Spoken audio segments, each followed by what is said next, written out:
Lux presents Hollywood.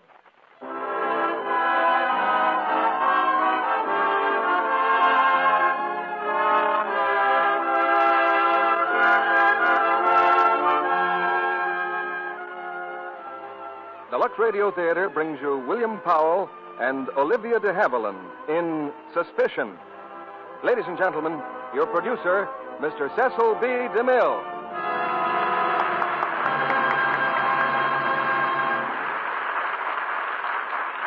Greetings from Hollywood, ladies and gentlemen. Not long ago, a noted editor sat down to figure out what he called the basic elements of human interest.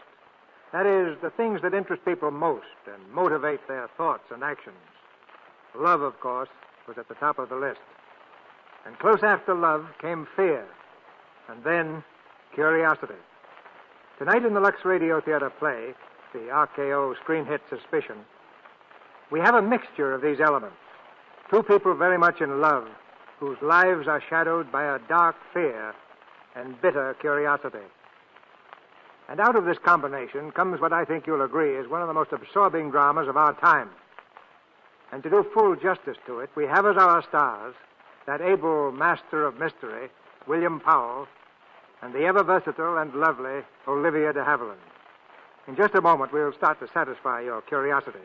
But first, don't forget that we want you to satisfy our curiosity on an important matter. Our 10th anniversary celebration, 4 weeks from today. We'd like you to help us select the play and stars you want to hear on that eventful date, October the 16th. Write your choice on a postcard, address it to me at Post Office Box 9, Hollywood 28, California. Your suggestions and your interests are what make the Lux Radio Theater a truly national institution. Just as your purchases of Lux toilet soap help raise this curtain for you every Monday night. So you really get two prizes in one package, a fine product and fine entertainment. The clock is pointing now to curtain time. And here's the first act of Suspicion, starring William Powell as Johnny and Olivia DeHaviland as Lena, with Charles Irwin as Beaky. Let me go. Let me go. Don't be a little fool. What's the matter with you? Let me go.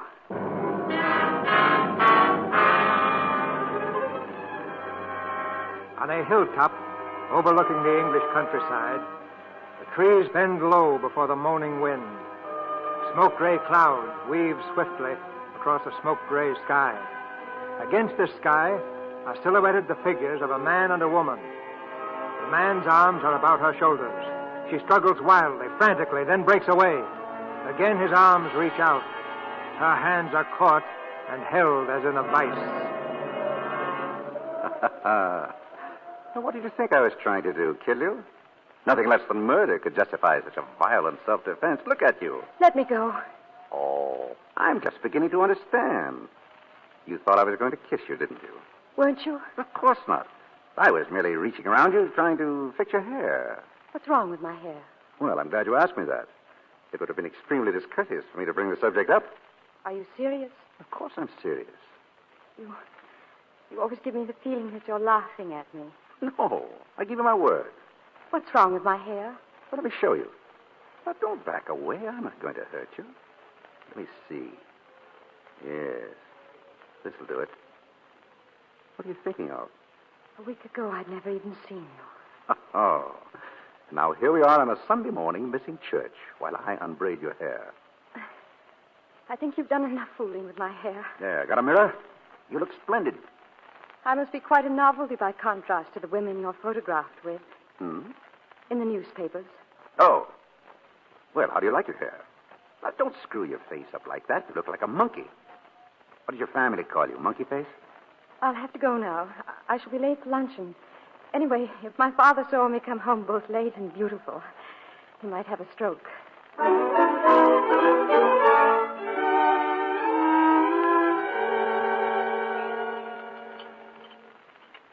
Are you sure Miss Lena isn't in her room, Burton? I knocked just before I announced luncheon. She said she was going to church.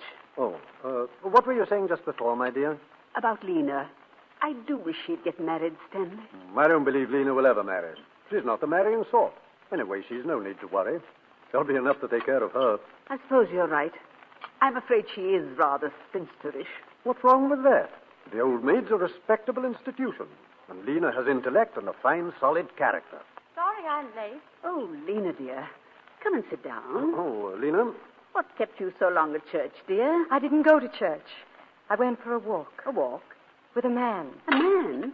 Yes, his name's John Aysgarth. Tom Aysgarth's boy? How did you meet him? Pity he's turned out so wild. Rough luck on Tom. What do you mean? Well, he was turned out of some club for cheating at cards, wasn't he? I don't know. I didn't ask him. Something unpleasant, anyway. What's he doing down here? He's staying at Penn's Hayes. I shouldn't have thought Lord Midland would have had him there if he'd ever been turned out of a club for cheating. Well, perhaps it was a woman. He was correspondent or something, I believe. Or ought to have been correspondent. Well, anyway, I'm going to see him again this afternoon. He's calling for me at 3. Miss Lena, you're wanted on the telephone. Oh. Thank you, Burton. Stanley, she seems quite excited. Do you suppose? Hello? Oh, hello, Johnny. What? Oh, yes, a long time ago. When are you coming at... Oh, you can't. Oh, yes, of course I understand. Yes, please write. And thank you for calling.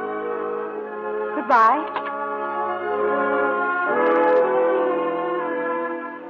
Hello? Yes, this is Miss McLeodlaw. A telegram. Will you read it, please? I will see you, yes? Thursday, yes? At Beecham Hunt Ball. Signed, Johnny. Yes, I have it. Oh, Johnny.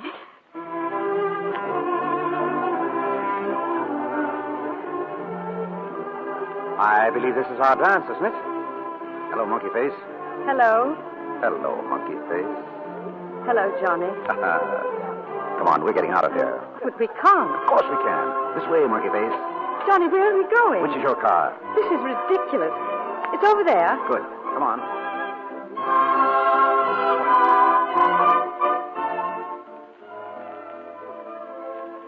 Tell me, have you ever been kissed in a car before? Johnny, Johnny what? you mustn't joke with me. I'm no good at joking. I don't know how to flirt. Well, I'm not joking. I'm serious. Have you ever been kissed in a car? Never. Would you like to be? Yes. Well, you're the first woman I've met who says yes when she means yes. What do the others say? Hanged if I know, anything but yes. But they kiss you. Well, usually. Have there been... Have there been what, Monkey Face? Have there been many? Well, I'm afraid so. Quite a few. Are you always frank with them like this? No. No, not particularly. Then why are you frank with me? Because I'm different? No, it isn't that. I'm honest because, with you, I think it's the best way to get results. Johnny, I hope I'm not saying the wrong thing. But I love you. No, you haven't said the wrong thing, Monkey Face. I think I'm falling in love with you, too. But I don't quite like it. That's why I stayed away from you for a week. I was afraid of you. I never thought it would happen like this. Neither did I.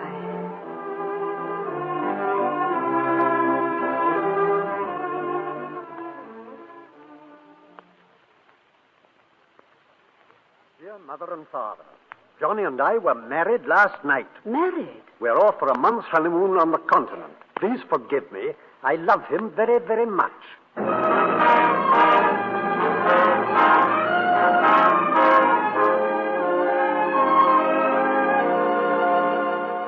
Let's put those scripts there. The fun, darling. How do you like your new house? Oh, darling. Because if you don't like it, just blame it all on Mr. Bailey here. He rented the house while we were on our honeymoon. Yes, sir. He even decorated the place. But if you do like it... Oh, I adore it. I'm mad about it. Ah, well, in that case, you're talking to the right man. Because I engaged Mr. Bailey. Didn't I, Mr. Bailey? Quite right, Mrs. Aysgarth. Oh, Johnny, you're a genius. Mr. Aysgarth, I shall have to be getting along now, so what shall I do about the bill? Oh, just drop it on that pretty little table on your way out, old boy. Oh, yes. Thank you, Mr. Aysgarth. Thank you, Mr. Bailey.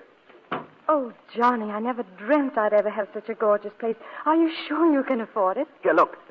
Just press that button there on the phonograph. There we are. My dance, I believe. Oh, yes. Where are we? At the Hunt Ball. Where else? In Venice. And? And Naples and Capri and Nice.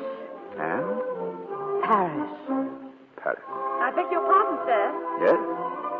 Oh, darling, this is, I've forgotten your name. Ethel, sir. Oh, yes. Well, Ethel? A telegram for you, sir. Oh, thank you, Ethel. What do you think of Ethel? Oh, she seems perfect. It isn't bad news, is it? Oh, no. It's an old friend of mine. Stupid fellow. He wants £1,000. You couldn't spare 1,000, could you? 1,000? What does he want it for? Hanged if I know. Probably because I borrowed it from him. You borrowed it? Why? Well, because I was going on a honeymoon with the loveliest girl in the world. I wanted her to be happy. Didn't you have any money of your own? No, not a shilling. But I had the impression... Johnny, are you broke? Monkey face, I've been broke all my life. Why didn't you tell me? And whatever made you take this extravagant house? Well, I didn't think you'd want to live in a shack. A girl like you who's going to come into plenty of money someday. Wait a minute.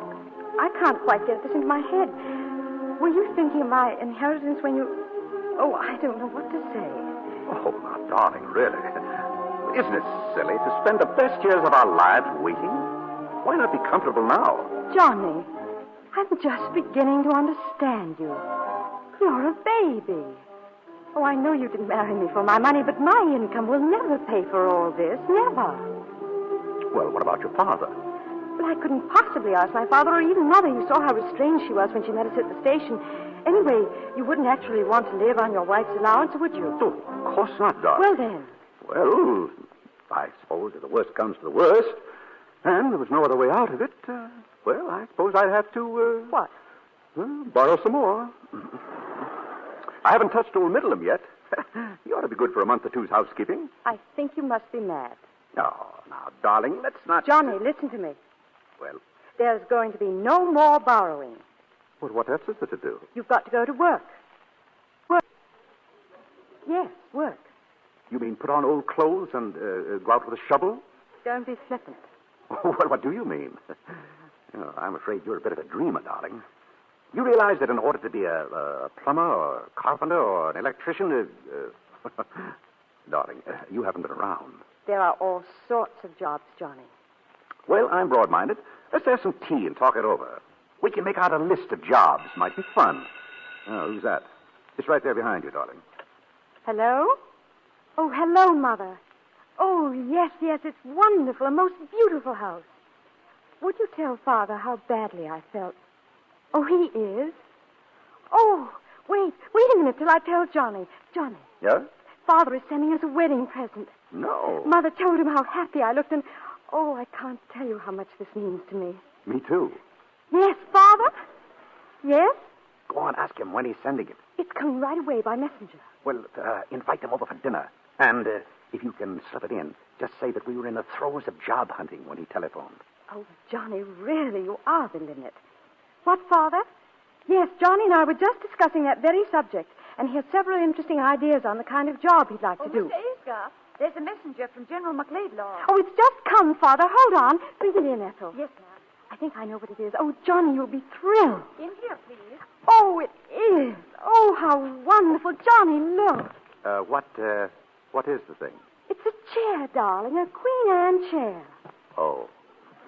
We had them in the family before I was born. Here's another one, ma'am. How many more, for heaven's sake? Just these two, sir. He sent us both of them. Oh, Johnny, these are our first heirlooms to be handed down to our children and then to their children. Well, that's the thing to do with them, all right. Oh, I must tell him. Oh, Father, you're so good to me that it makes me want to cry. Yes, you've made me very happy. Oh, and you've made Johnny very happy, too. Oh, yes. Wait a minute, Father. He wants to say something to you. No, I don't. Say something very nice. These chairs really belong in a museum. Go on. Hello, General. Yes, but really, shouldn't you have sent them to a museum? Oh, well, naturally, we're thrilled. A job? Oh, yes. Lena and I were just going into that. Well, I have several excellent opportunities. I just received a letter from my cousin, Captain Melbeck. He wants someone to manage his estate for him. I thought I'd take the job. Well, I'm glad you approve. Yes, we'll get together soon. Goodbye, sir. That was a fib about Captain Melbeck, wasn't it? Was it? Listen to this letter. We'll give your idea the fullest consideration. Let me know if you would like to take the job. Yours sincerely, George Melbeck. Did you have this letter all the time? I did? Why didn't you tell me? Because, dear, I never dreamed I'd be using it. Any more than I ever dreamed that we'd be receiving these two beautiful chairs.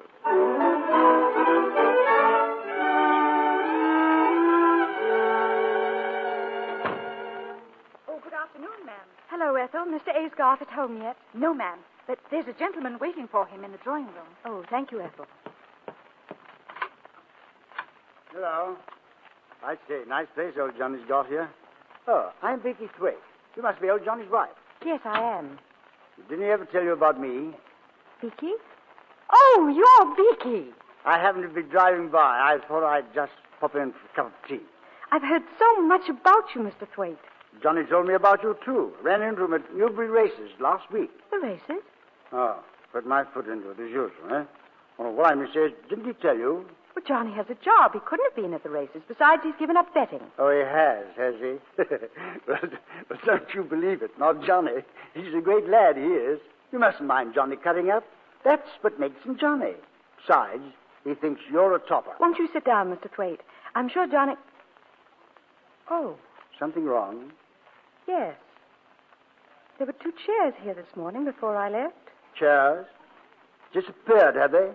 Yes, apparently. Were they expensive? Yes. They were museum pieces. Queen Anne. Oh, that Johnny, he'll be the death of me. Don't you understand? No, I don't. I bet you 20 to 1 old Johnny has sold them. Sold them? What for? For money, of course. Fellow's got to pay his racing debts, hasn't he? You know, these bookies don't trust a chap for long. Not a chap like Johnny, that is. I don't believe you. I don't believe a word you say. Oh, put my foot in it again, have I? My dear, you mustn't take it so seriously. After all, it's Johnny. Wonderful chap, Johnny. Well, he couldn't have sold them. He wouldn't without asking me. Mrs. Aysgarth at home, Ethel? Yes, sir. Here he comes now. Don't tell him a word I've said, but if you want to see Johnny at his very best, you just say something about chairs. Vicky. Johnny, how are you, old bean? Well, fine. What are you doing here? I just popped in to see you, old boy. Good. Well, how's my little monkey face, What's the matter, darling? Nothing? Why?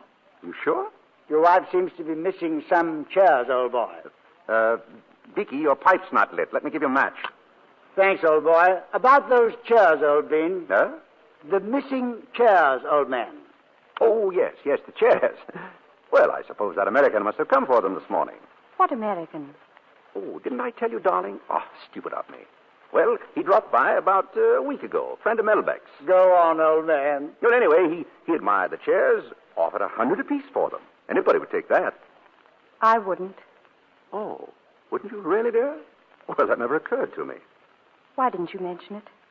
I'm sorry, darling. I thought I did. Oh, that's all right. If they're gone, they're gone. They're gone, all right. Shall we change for dinner? You're an angel. Hold on a minute. You say he offered you $100 apiece for them? That's right. Let's have a look at the check. Oh, he'll send it along. I bet you 10 pounds to a shilling you wouldn't dare let your wife pick up the telephone and ask old Melbeck, or whatever his name is, if he ever saw this American. Are you implying that my husband is a liar, Mr. Thwaite? Oh, now, monkey face. Don't mind Vicky. He's only joking. Well, I prefer jokes on other subjects. Are you staying for dinner, Mr. Thwaite? Dinner? I'm spending the weekend, unless you throw me out.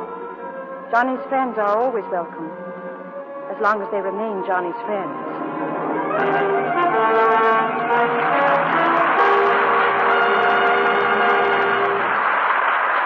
In a few minutes, Mr. DeMille and our stars William Powell and Olivia DeHaviland will be back with Act 2 of Suspicion. And now, Libby Collins, our Hollywood reporter. Tell us, Libby, what's the latest? Hats, Mr. Kennedy, hats. Something new and quite different in hats. You mean the wind-blown hatless vogue is out, Libby? It will be when women try on these new styles. Toques, they call them. With their close-fitting trimmings of flowers or feathers, well, they're so utterly feminine, no woman can resist them. And no man either, I might add. If that's a toque you're wearing right now, Libby, I believe you. Oh, I thank you, Mr. Kennedy. You know, styles are going to be very soft and feminine this year. Frills and frou-frou are the vogue. Irene Dunn, one of the loveliest and best-dressed stars in Hollywood, has one of these little toques. Seems to me, Libby, that kind of hat is bound to be a winner if it's combined with a soft, lovely complexion. A real luxe complexion. I should say so. In fact, this kind of hat is artful. It's actually designed to set off a nice complexion. Well, Libby, Hollywood stars like Irene Dunn know just how to keep their skin soft and smooth. With daily Lux Toilet Soap facials, they can be sure their precious complexions get gentle, cherishing care. Yes, those facials are quick and easy, but so effective. Lovely Lux complexions everywhere are proof of that, Libby. And I'd like to point out that recent tests of Lux Soap facials showed that actually 3 out of 4 complexions improved in a short time.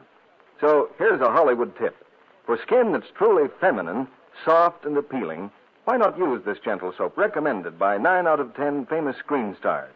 You'll find it's a beauty care that really works. If ever your dealer happens to be out of stock due to wartime conditions, he'll surely have more soon. Remember, Lux Toilet Soap is worth waiting for. And now, Mr. DeMille returns to the microphone. Act 2 of Suspicion, starring William Powell as Johnny and Olivia DeHaviland as Lena, with Charles Irwin as Beaky.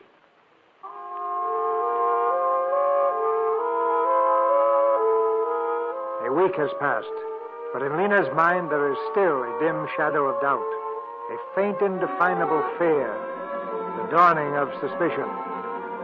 Now in the quiet main street of the town, she meets the local celebrity, a writer of mystery stories.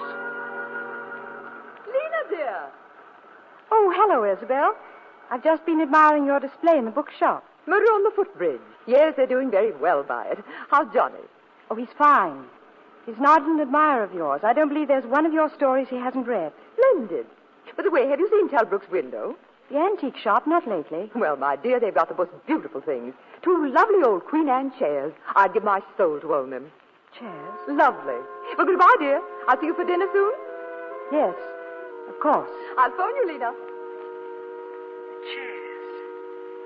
He said he'd sold them to an American. He lied to me. Why? Why did he lie to me?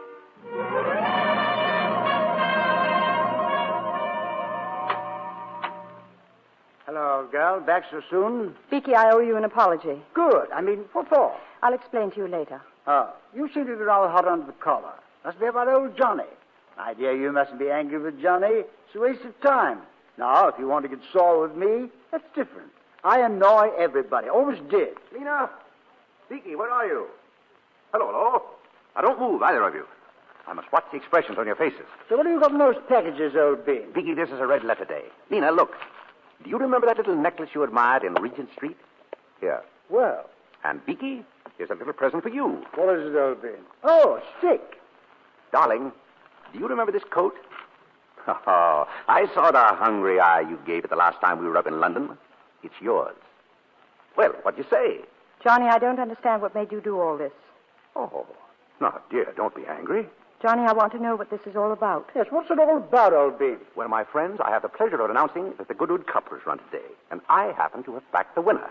A 10-to-1 shot, ladies and gentlemen, and I had 200 pounds on him. 200 pounds at 10-to-1? Why, that's 2,000 quid. Darling, what's happened to your tongue? I suppose you disapprove of my betting.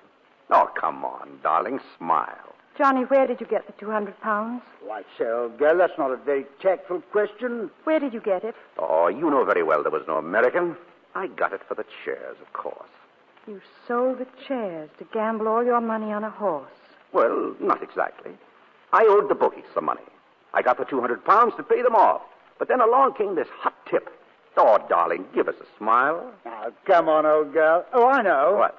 You tickle a chin and I'll make a noise like a duck. No. No good, Biggie. No good? No. Oh, I forgot something. Darling, look. This is a receipt from a certain antique shop. Paid in full for a certain pair of chairs. They'll deliver within the hour. Oh, Johnny. There. She's smiling. By Jove, so she is. Oh, Johnny, darling. Well done, old bean. I say, what about celebrating? Trust Beaky to say the right thing at the right time. Look at me, darling. Happy? Yes. course she is. Here you are, Lena. This is yours, old girl. Thank you, Beaky. Here's yours, old bean. Ah. Now for a toast. So wait a minute, Beaky. What are you drinking? Brandy? Oh, just this once, old bean. Oh, you know that's not good for you. Oh, all right. Well, maybe just this once. Oh, thanks. Monkey Face, I drink to the last bet that will ever be made by Johnny Aisgard. The last bet, old bean. Bottoms up, eh? Beaky. What's the matter with him? Sit down, Beaky. Here. Johnny, get some water, quick. No, it won't help. I've seen this happen before. There's nothing much you can do about it. Well, open his collar. He can't breathe. It's no use, darling. It'll either kill him or it'll go away by itself. Sorry, old bean. One of these days, it will kill him.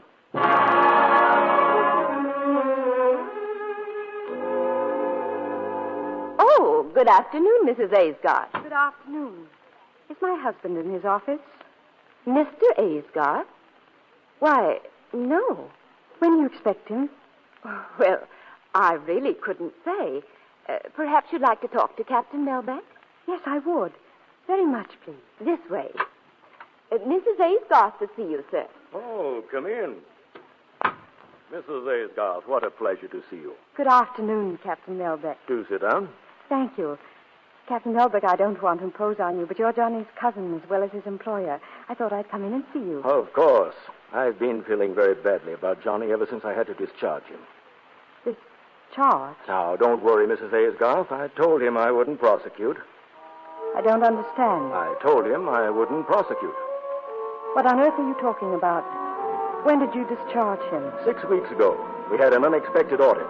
The account showed a deficit of £2,000. When I looked into Johnny's records, I'm terribly sorry, Mrs. Aisgard.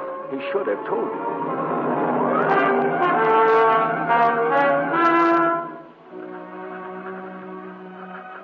Johnny, I am leaving you. It is very important that we never see each other again. Lena. Yes? Ethel told me she packed your grips. Yes. Then you've heard. Yes, I've heard. I'm so sorry, darling. Terribly sorry. This telegram just came from the doctor. Tells how it happened. Telegram? Deeply regret your father died early this morning from heart failure. Your mother wishes you to come at once. Oh. Lena. Oh.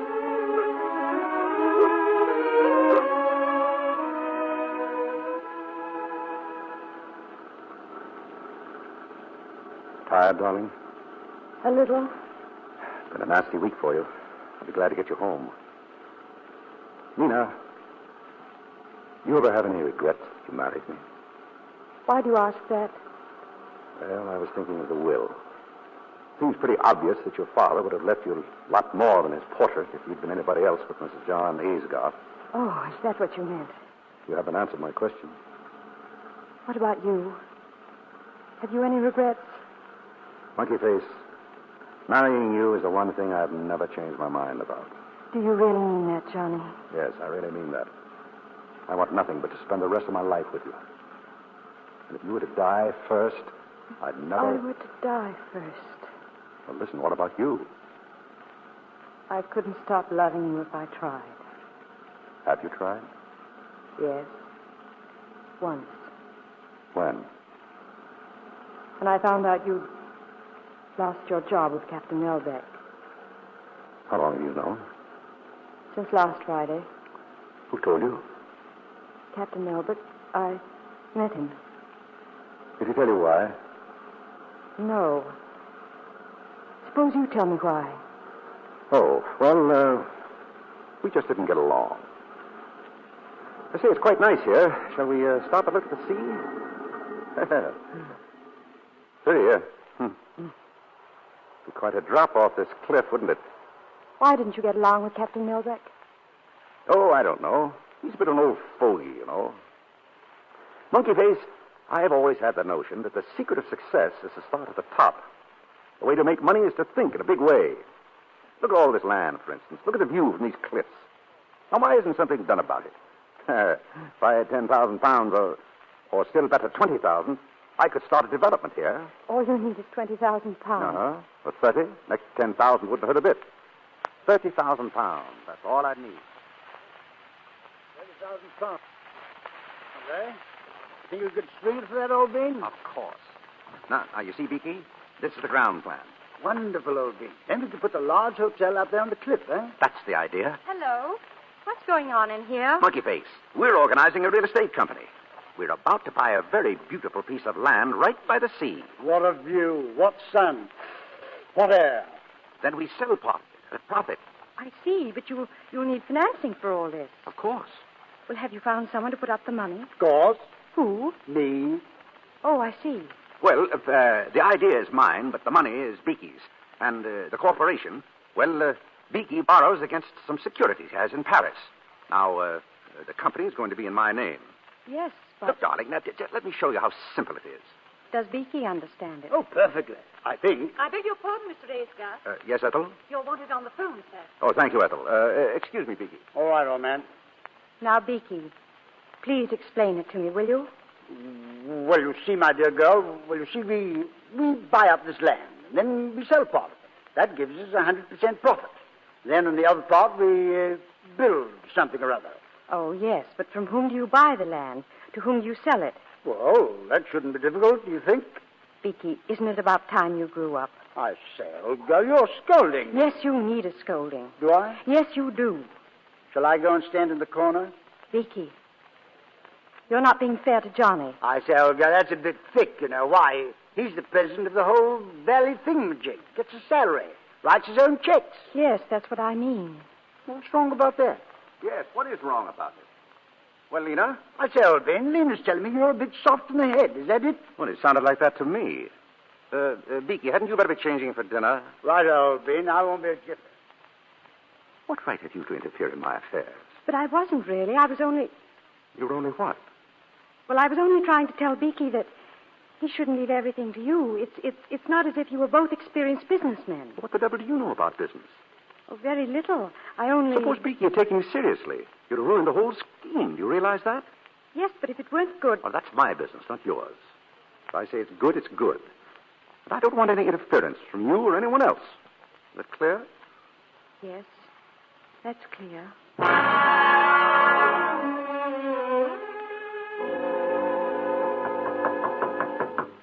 Yes, who is it? Yes, Johnny? Well, I thought you might like to know. I'm calling off the real estate plan. Why? What happened? Oh, I don't know. Perhaps the land isn't any good. Or perhaps I don't like the idea of risking Beaky's money. Or perhaps it's a stiff job and I'm too lazy.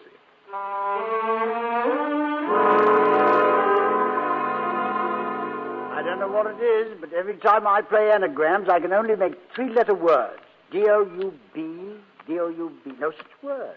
Try this. D-O-U-B-T. Doubt.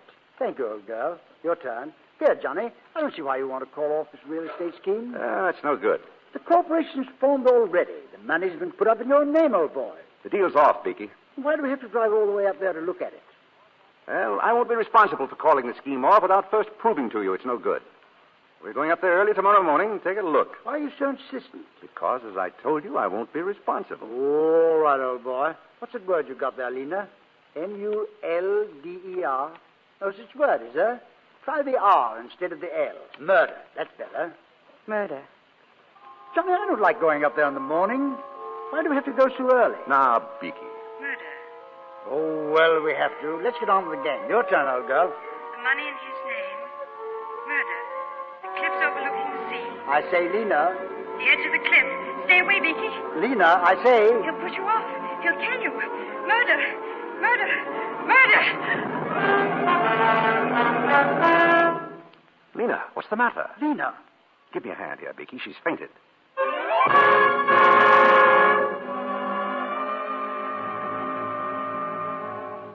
What time did Mr. Aysgarth leave? Why, about 7, ma'am. And Mr. Thwaite went with him? Yes, ma'am. Why didn't you wake me? Well, Mr. Aysgarth said not to disturb you. What car did they use? Well, ma'am, I don't... What car? Which one? Listen. Oh, that's Mr. Aysgarth now, ma'am. He's back. He's come back. Morning, Lena. Johnny. Feeling better? What's the matter? You're white as a sheet. Where's Beaky? What? Hello, girl. How you feeling? Oh!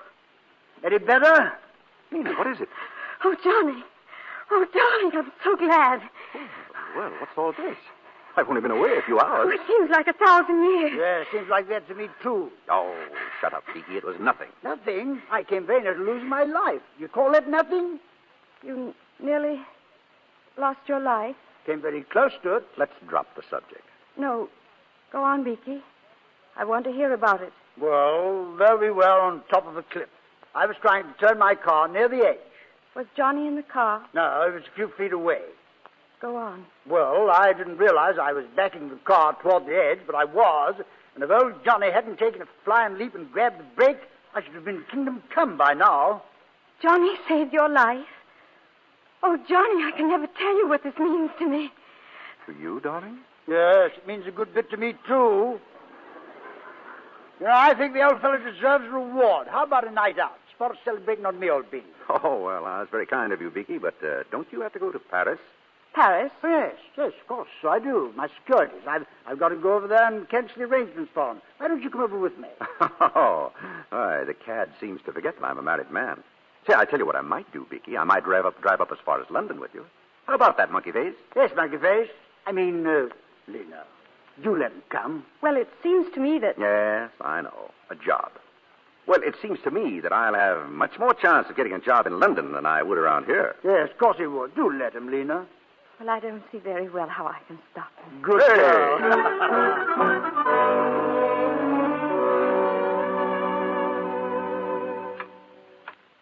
Mrs. Aysgarth, Yes, Ethel? there's an Inspector Hodgson in the hall, ma'am. He wants to see Mr. Aysgarth. Show him in, Ethel. Very good, ma'am. Will you come this way, please, sir? Thank you. Mrs. Aysgarth? Yes. My name's Hodgson, Inspector Hodgson from the county police. How do you do? I understand your husband's not in, ma'am. No, he's been up in London for 2 days. Well, perhaps you might be able to help us. Yes, of course. I believe you know a Mr. Thwaite. Yes, he's a close friend of my husband. Well, I don't know how to put it quite. Perhaps it would be easier if I showed you this in this afternoon's paper. Right here, ma'am. Englishman found dead. An Englishman met with a mysterious death in a house in Paris. He is believed to be Mr. Gordon Cochran Thwaite of... Beaky. I'm sorry to have to do this, ma'am, but we're making inquiries for the Paris police. They found some papers on Mr. Thwaite's person which indicate he just formed a corporation with your husband. What did the French police think caused the death? Well, this is a copy of a telegram that we received from Paris. Thwaite visited the place in the company of another Englishman. On arrival, Thwaite ordered a bottle of brandy. Brandy? According to one of the waiters, Thwaite's companion asked for the brandy to be served in large beakers. Apparently, as a result of a bet between the two men, Thwaite filled one of these beakers to the brim and drank it all. The other man was not present when the actual tragedy happened. I'm sorry, ma'am, but do you or your husband happen to know of any friend of Mr. Thwaite's who might have been there with him? No. Well, then perhaps you could enlighten us about this corporation. Yes, I believe I can. My husband had planned a real estate development with him. Mr. Thwaite had gone to Paris to dissolve the corporation. Thank you, ma'am. That's all. Good day. Good day. He didn't go to Paris. He's in London. Johnny's in London. He's at the club. He's got to be at the club. He didn't go to Paris. He didn't. Hello? Hogarth Club? May I speak to Mr. Aysgarth, please? He left? Left when? Yesterday morning. No. No, it doesn't matter. Thank you.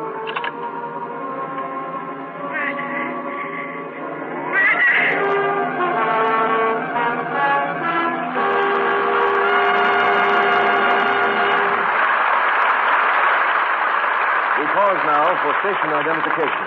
This is CBS, the Columbia Broadcasting System.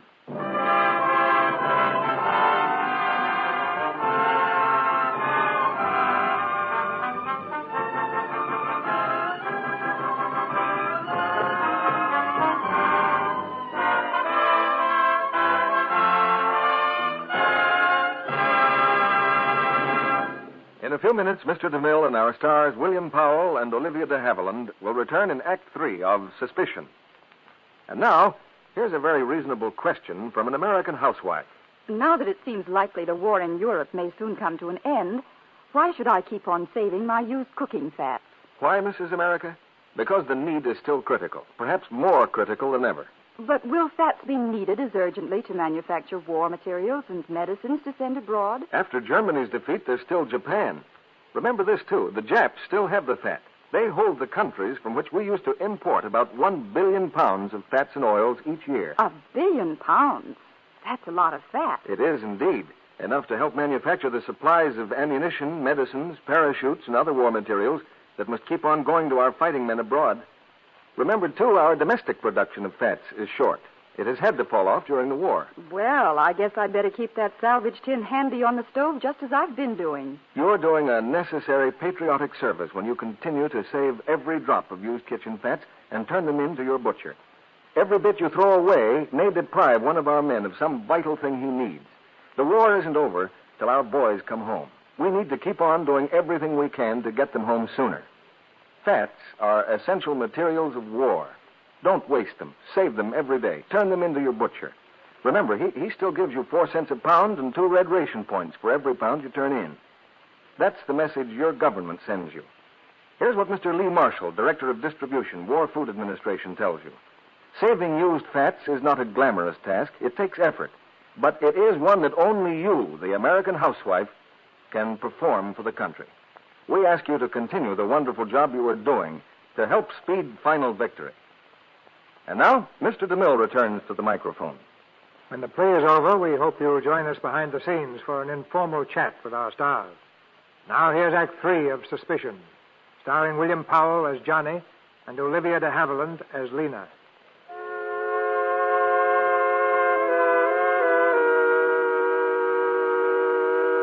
In Lena's mind, the sharp sting of suspicion has given way to the dull, sickening ache of certainty. Certainty that her husband is a murderer. Returning to the house, he stands framed in the doorway, looking at her. She turns toward him with fear in her eyes. You've read about Beaky, have you? I was terribly fond of Beaky. Were you? Yes, I loved that silly, generous, good-hearted fool. Did you? Of course I did. Next to you, I loved him more than anybody in the world. Next to me. Oh, poor monkey face. Here I am thinking only of myself, forgetting about you. You liked him too, didn't you? I liked him very much. The police were here. Oh, what did they want? They wanted you to help them. They had a telegram from Paris. And it seems there was an Englishman who made a bet. Oh, yes, I know. The whole story was in the late edition. What else? The inspector wants you to phone him. He thought perhaps you could help identify this Englishman. What did you tell them? Did you mention the corporation? Naturally. I told him Beaky was planning to dissolve it. I wish you'd left all that to me. Hello? Wichita Police Station, please. What else did you tell them? That's about all. Hello? Hello, Inspector. This is John Aesgoff. Yes. Well, I drove up to London with him Tuesday evening. Yes, I saw him off at Croydon Airport. No, I stayed in London until this afternoon at my club.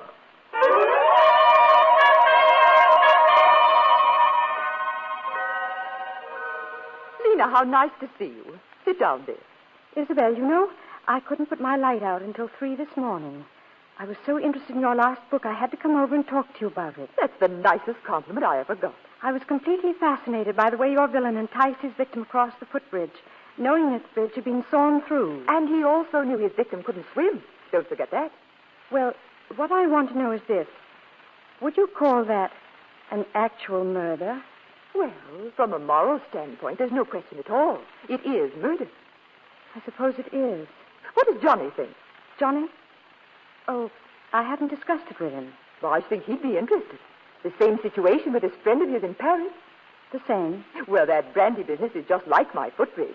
By the way, this brandy thing isn't new at all, you know. It's been done before. Oh, yes, and in real life, too. I have it here. A book called The Trial of Richard Palmer. Now, where is that book? The Trial of... Oh, I remember where it is. It's in your house. My house? Yes. Johnny borrowed it a week ago.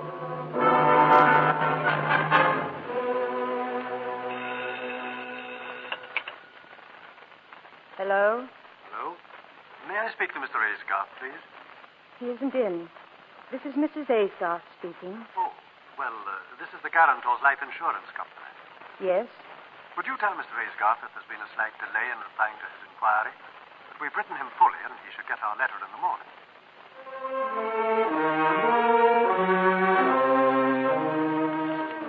Dear sir, replying to your inquiry regarding a loan of fire policy, we regret that such a loan cannot be granted. According to the terms of the policy, payment can only be made in the event of your wife's death. If you... Morning, dear. Any letters for me? What's the matter? Nothing. Darling, you're not shivering, are you? Oh, I've a bit of a chill. Cold in all this sunshine? Oh, my poor little shivering baby. How do you feel now? Better? Much.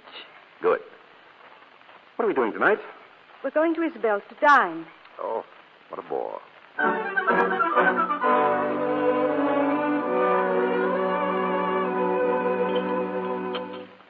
Well, let's get back to that new book of yours, Isabel. You mean to tell me that a fellow sits down at a piano, starts to strum, and in 2 seconds later he's shot? Is that the idea? Yes. A certain note on the piano was wired to a revolver concealed in the wall. Oh, I don't care much for that, Isabel. You're slipping, old girl. What's wrong with it? Too complicated. You're going to kill somebody? Do it simply. How would you do it? Simply, Johnny? Oh, I don't know, dear. Just use the most obvious method. For instance? Well, poison. Just use the first one that came to my mind. Say, arsenic. Arsenic can be traced in the body, of course. But it isn't always. No. This very minute, there are probably hundreds of murders walking about. Johnny, do you suppose those murderers are happy? Oh, I don't know. Why shouldn't they be? Well, anyway, Isabel, it seems to me that by now somebody would have discovered a poison that can't be traced. What's that? What about it? Isn't there? An untraceable poison? Nonsense. There's no such thing. Oh, Isabel, you're hiding something from me.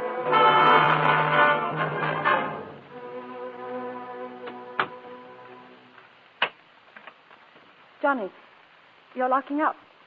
What about Ethel? Well, it's Ethel tonight off. She won't be back till morning. What about Cook? Have you forgotten? Cook's away on a holiday. Oh. Darling, you're shivering again. You suppose you're catching cold? Yes, I think that's what it must be. Oh, well, we'll have to tuck you into bed. Get you nice and warm. Come on. No, Johnny, please. Please don't. What's the trouble? Johnny, I'm in a state tonight. I don't know why, but I'd like to be alone. Would you mind sleeping in your dressing room? Of course I'd mind. Please, Johnny, I haven't been sleeping very well lately. Oh, I understand. You used to sleep badly when I wasn't here. Now you...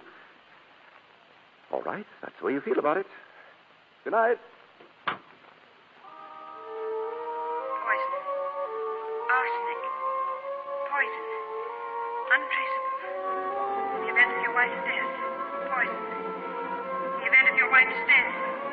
Your wife's death. Your wife's death! Come on, Nina. Wake up, dear. Feeling better? Yes. Yes, Hello, darling. Yes, Bill. I came over this morning. We were quite worried about you, Lena. This morning. I've been asleep all day. The doctor gave you a pill, darling. That's all you needed. Rest. I'll run down and tell Ethel to fix supper. Right back. Oh, he's 1 in a million, that Johnny of yours. Isn't he? I warn you, if you leave me alone much longer with him, my career will soon be over. He flirted with you, I suppose. Flirted? Worse than that. He's worming all my secrets out of me. Did you tell him anything today? Did I? Oh, now, honestly, have you ever been able to deny Johnny anything? It was about that poison, wasn't it? Yes, it was. And if he writes a story on that one before I do... Lena, imagine. A substance in daily use. Anyone can get it. And within a minute after taking, the victim's beautifully out of the way. And mind you, it's undetectable after death. Is whatever it is painful? Not in the least. In fact, I should think it would be a most pleasant death.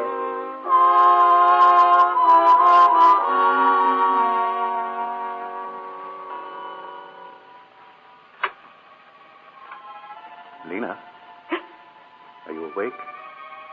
Yes? I brought you a sandwich and a glass of milk. You might drink the milk before you go to sleep. I'll just leave it here. Good night, darling.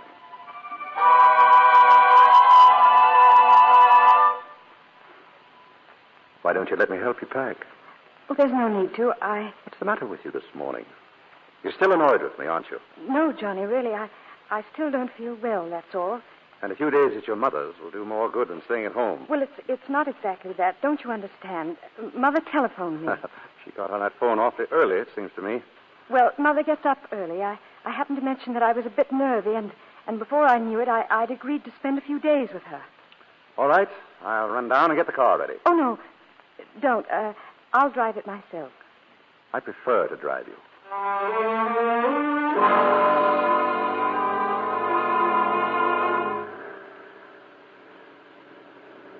You're going so fast, Johnny. Well, you want to get there, don't you?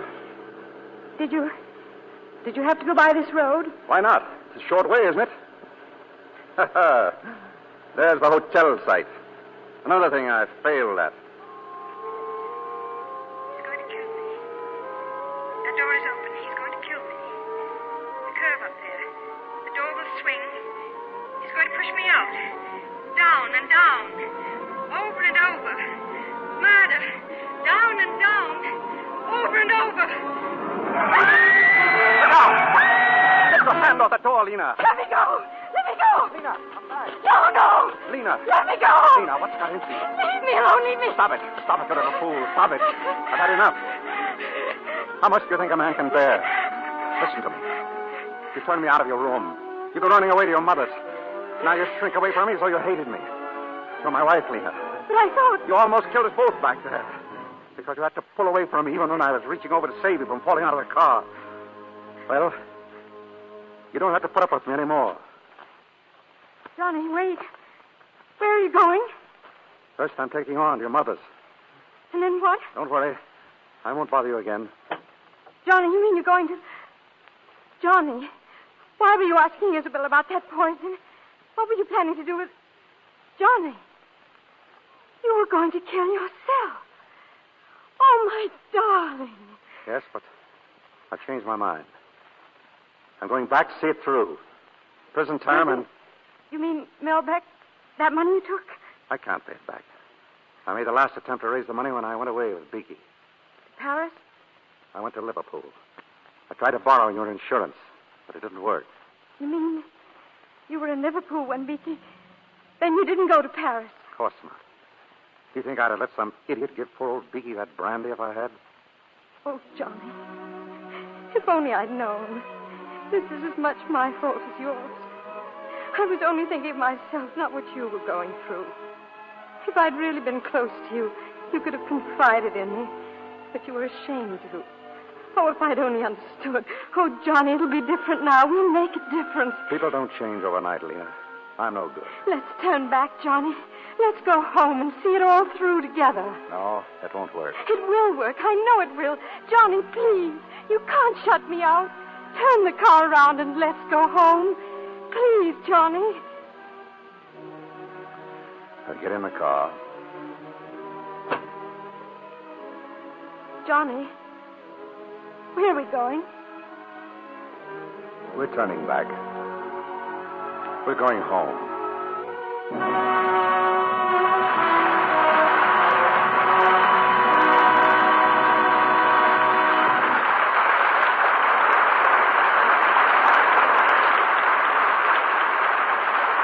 It's more than a matter of suspicion that tonight's performance will be long remembered by millions of listeners to the Lux Radio Theater.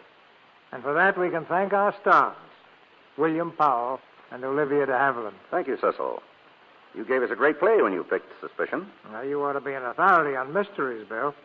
One of the best bits of news I've heard is that you're going to do another picture in the Thin Man series. But, Bill, for the Thin Man, haven't you been putting on a little weight? Libby, how can you say that? Why, I'm scared of my own shadow. Yeah. You mean it looks as if a crowd were following you?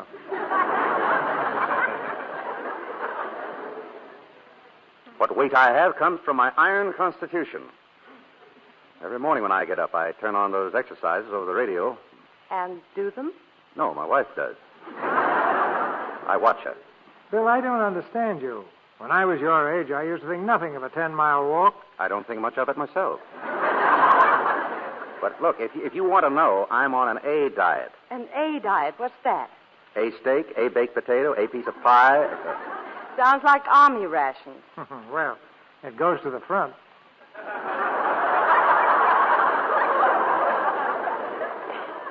Well, in spite of all you say about me, I'll confess you're looking as lovely as ever, Livy. Yes, isn't she? And now that I've planted it for you, Cecil, you wouldn't like to tell us one of the reasons, would you? Me? No. Oh, come on. Well, plenty of fresh air, sunshine. And Lux toilet soap? I'll say it for you. But there's no need to be modest about it, C.B. I use Lux toilet soap faithfully, and it does wonders. Well, thank you, Olivia. And I think we'd better take back all we said about Bill's figure, or he'll dial us off his radio next Monday night. Not when he hears what's coming up, C.B. What do you have for next Monday, Cecil? A play I think you'll like, Bill. The RKO romantic comedy, Lucky Partners. And our stars will be Donna Michi and Lucille Ball, with Jack Carson. It's the story of two young people falling in love who stake their future on a horse race. When you gamble both love and horses, you're riding for plenty of excitement. But it sounds like another entertaining evening, C.B. We'll be listening. Good night. Good night. Good night. Good night. I have a suspicion you'll be back soon.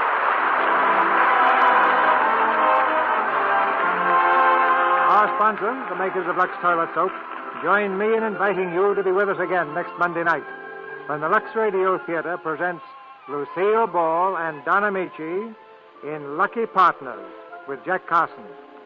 This is Cecil B. DeMille saying good night to you from Hollywood.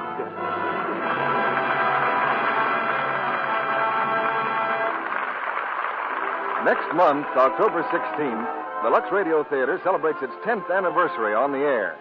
We'd like you to share in this celebration by helping us select the play and stars you'd like most to hear. Send your suggestions on a postcard to C.B. DeMille, Post Office Box 9, Hollywood 28, California. Or use the ballot which your Lux Toilet Soap dealer will be glad to give you. Suspicion was presented through the courtesy of RKO, producers of Bride by Mistake. Olivia DeHaviland will soon be seen in her latest Warner Brothers picture, Devotion. William Powell appeared through the courtesy of Metro-Goldwyn-Mayer, producers of the Technicolor picture, Kismet. Heard in tonight's play were Charles Irwin as Beaky, Lois Corbett, Vernon Steele, Gloria Gordon, Charles Seal, Dwayne Thompson, Eric Snowden, and Claire Verdera. Our music was directed by Louis Silvers. This program is broadcast to our fighting forces overseas through cooperation with the Armed Forces Radio Service. And now, an announcement aimed straight at the fun-loving hearts of America's people. Your beloved old friends Amos and Andy are returning to the air on Friday night. Yes, the boys are back again with their big cast and their grand half-hour show. Their guest for Friday evening, John Charles Thomas, famous Metropolitan Opera star, will be a riot in his Amos and Andy role.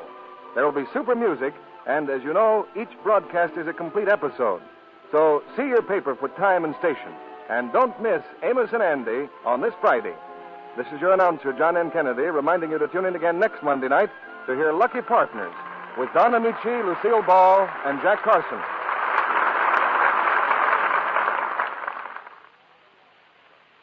Spry, S-P-R-Y.